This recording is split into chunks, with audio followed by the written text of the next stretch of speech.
Hey everybody out there in YouTube land, welcome to another Dark Avengers comic book review. We are officially in the first week of November. These are the first week of November's comic books, but before we get into those comics, a few things I'd like to mention. First off, addressing comments. First and foremost, there was a guy that commented a huge amount of comments. Green Lantern, I'm so sorry, I cannot remember the numbers. Basically, he was talking about how he's dealing with people who read only one comic and then criticize another without even reading it, but they say that the comic they read is better than the comics that they didn't read. First and foremost, anybody who's willing to criticize a comic book without reading it or compare and contrast it without reading it, their opinion is worth about as much as his is with comic books at the moment. Nothing. Because they don't know the comic. No offense, Kevin. By the way, Kevin is here to my left and Amber's here to my right. And you guys know Mike behind my camera. Hello. Anyway, anybody who makes an opinion or a review about a comic that they have not yet read, their opinion is worth shit. Now, sugar honey iced tea. Exactly. Now, I'm going to actually address the comment where one person, one of his people, the people he knows, said, well, there's actually two. I'm going to reply to two. One person compared Green Lantern comics with Deadpool Corps, saying Deadpool Corps is better than Green Lantern. Now, I'm a reviewer, so I must be biased. But at the same time, let's look at the facts. Deadpool Corps, I read the first few issues and dropped right away. Green Lantern, however, I am still getting Green Lantern Corps, and Green Lantern Emerald Warriors. Deadpool is being overused, and no offense, the Corps book is just boring as fuck. Would I say Green Lantern is better? Absolutely. Why? Because I've read Corps and I've read Green Lantern, and in my opinion, Corps sucks. Let's not also forget that Green Lantern, yes, the comics are still on the shelves, but there's I've seen a whole bunch of Deadpool Corps books still on the shelf. Not to mention anything Green Lantern as far as miscellaneous, apparel, anything wise is selling out, whereas Deadpool's isn't.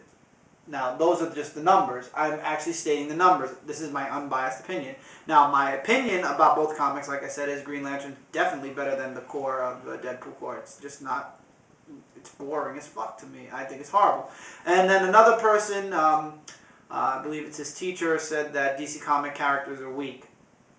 No, you're basically being partial to Marvel, and that's why you're claiming DC comic characters are weak. DC comic characters are equally as powerful as Marvel characters. You obviously don't like comic books, or you obviously just don't like DC comics. I'm sorry, for a person to say Superman is weak, really? I don't think so, no. So that's in reply to that comment. Any comments, by the way, you guys are going to start noticing. If I start seeing, I've seen a few of my older reviews, people have started commenting like Marvel's better than DC, Marvel rocks, DC sucks. Those comments are going to start getting deleted. Okay? This is an unbiased review. Yes, I do rip on Marvel a lot, but I'm not ripping on the actual comic books, the actual characters, the stories. I'm ripping on the company because of the stupid shit they're doing.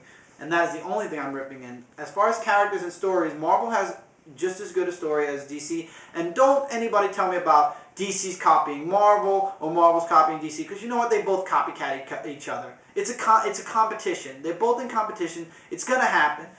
The Crochet X-Men was a copy of Blackest Night for DC, and Batman is becoming the DC comic version of Captain America, a mix of Captain America and Tony Stark. Okay? So, that's it. That's all I have to say. That's my opinion on a few comments I've been getting. I am unbiased. I'm just not buying from Marvel until something nice. Until further notice. Until further notice. I'm sorry. I will get a few comics from Marvel. Don't think I'm not going to get Marvel. I'll get a few. But comics are $3.99. If it's not worth the $3.99, like Spider-Man, I'm not wasting my money anymore on it. Okay. Yeah. And now I think and also, video-wise, at the end of the year, I'm going to try to do it this year, but if not, then definitely next year. You guys are going to notice on my page, I'm going to start a 1 through 52. Every comic book I say is top pick of the week is going to go on that list. At the end of the year, I do a top 10. I'm going to do a best series, worst series. I'm going to give a big synopsis of everything that I've read, everything Marvel and DC throughout the entire year. Unfortunately, I didn't get on top of that this year, so it's going to be a little hard to give my top 10 comic books. I'll go back on my reviews and try my best in December to do that. Same thing with the series. Next year, I'll just have to I'll stay on top of it a little bit more. But yeah, I'm going to try to do one this year. It's just going to be a little hard. But next year, there definitely will be a top 10 out of the 52 comics. and previewing series, beginning series. My opinion, it'll be a year end. It'll sum up the entire year. I'm gonna try to sum up this year, but I'm doubting I'm gonna be able to, because Blackest Night happened, then Brightest Day, and then everything else. So anyway, we'll see how that video goes. Now you wanted to say something, honey? Yes. As you guys can see, I have nothing to review this week. Due to the fact that I had 4 interviews, I had no time to do any reading. So I will be doing them next week when Chris has fewer comics and I have hopefully some more time to read. But I apologize, guys, but for now I have nothing to review, so let's get on with the comic. Yeah. Next week, very, very small amount. Once again, I dropped Spider-Man, New Avengers, so technically there's like 5 books, plus a back comic, plus a trade paperback I got instead. So Amber will be doing and I'll be doing. It'll be a short episode next week. So for those of you who just basically fast forwarded through everything up to the point where you actually see me lift up a comic book, here we go. These are the comic books that were released November 3rd, 2010. So now you guys probably fast forwarded to this point. And here we go. First off, you get a freebie, Marvel's only freebie, Marvel Sneak Peeks. This really has nothing, there's nothing that I'm going to be getting for the Dark My reviews. So it's all about, in this book, you get previews of Generation Hope #1, Captain America Man Out of Time #1, Iron Man and Thor #1, Warriors 3 #1, Spider-Girl, She-Hulk's #1, Amazing Spider-Man 648, Osborn #1, and Thunderstrike #1. All comics you won't be seeing. This cover was hilarious. It looks like Iron Man let one rip and Thor just smelled it. Okay? And somehow Iron Man has teeth. Oh yeah, Iron Man has teeth. Kevin, I actually mentioned it. It's a preview. It's free. Check it out. It has previews of all the books I just mentioned. Spider-Girl looks like she has pretty decent artwork. Spider-Man has the artwork. I saw this in Peter Parker way back before they discontinued it. Not the Peter Parker current, the Peter Parker a few years ago. I never liked the artwork, and like I said, if the story doesn't look like it has promise, which believe me, this doesn't. So Spider-Man is done for me. And speaking of Spider-Man, here's the last issue of Amazing Spider-Man you'll be seeing on my review. A waste of $5. Amazing Spider-Man 647. A lot of people are saying, why are you ripping on it? It's 73 pages. Let me explain something to you. I read through this entire thing, and out of the 73 pages, I really wish they would have just left it at a regular standard comic size and charged me $2.99 to $3.99 because it was worthless. Here's what's I'm gonna sum the entire ending. It's the ending of A Brand New Day and the beginning of Big Time, the intro, the prelude to Big Time. Okay, Spider-Man gets his girlfriend.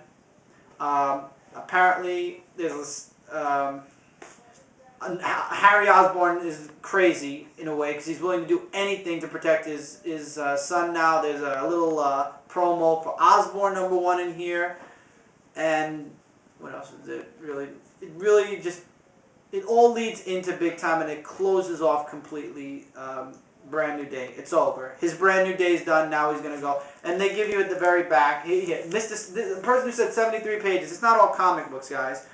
Here. You get a preview for Big Time. You get a preview for Osborn. You get previews for Big Time. Then you get all the covers for Brand New Day from the day it started all the way up to now. And see, here's Big Time. They have an advertisement here for Big Time. More advertisements, per page previews, everything big. Nothing, 73 pages of bullshit, really. It's nothing good. And it all takes place around a Halloween party. It's nothing that's worth $5. See, now here's the first part where he gets his girlfriend. I have to ask one thing. Yes? Did they steal your idea about the Spider-Man Halloween thing? No. Thank God they didn't. I doubt they know anything about that. Yeah, I doubt it too. But no, I think that Amazing Spider-Man is just, sucky. It's lost its Spiger. It really did. There's a scene with Venom in it. There's just nothing. There's nothing. I'm being honest with you guys. I don't see Spider-Man really doing good. Look, he didn't have his costume, so Pete had to wear a Halloween costume. I mean, come on. Was it worth the money? It was not worth it. Yeah, wow, I know. It's not worth it. Sorry, but oh my God. The whole episode That's we sad. had about Spider-Man. Here's another was picture. you wearing a Halloween costume. That was hilarious. Not even clothes. Loved it. Oh my God. No clothes That's even. ridiculous. No clothes, no nothing. Wow. And that's it. There's really nothing of interest. I know, Mike, give me the finger. I just want to close off at least on one comic book here. I think the artwork in this book was great. It's too bad it's not following into Amazing. Well, some of the artwork in this book. It's a bunch of mini stories that all, like I said, lead out of Brand New Day and into Big Time. Is it worth the $5? If you want to do what I did and complete the mural, I guess. The story, not so much. If you're doing it for the story, for the love of God, it's not. And that's why I'm glad I'm dropping Amazing Spider-Man. If I'm wrong, if somebody's reading Big Time and it's really good, let me know. If anybody reads the first issue next week of Big Time and it's really good, and for some reason the pages they haven't been spamming all over their comic books are good, let me know. I'll pick it up if I hear enough of people tell me it was good enough to read. Because right now it doesn't look like anything Amazing Spider-Man is worth of reading. So I'll be back in the next part with all comic books, no more news, and finish off Marvel. There's only one more Marvel book, so catch you guys in the next part.